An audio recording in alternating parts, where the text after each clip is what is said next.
ای سید ما، ای مولای ما. من جان ناقابلی دارم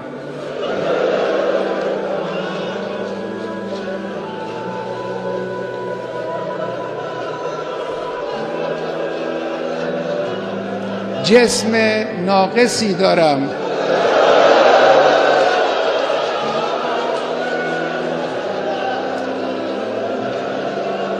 اندک آبرویی هم دارم که این را هم خود شما به ما دادید.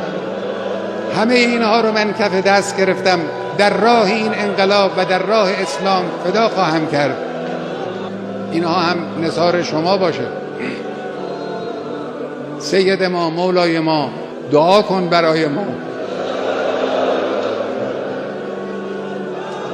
صاحب ما تویی، صاحب این کشور تویی، صاحب این انقلاب تویی. پشتیبان ما شما هستید. ما این راه رو ادامه خواهیم داد، با قدرت هم ادامه خواهیم داد. در این راه ما رو با دعای خود، با حمایت خود، با توجه خود پشتیبانی بفرما.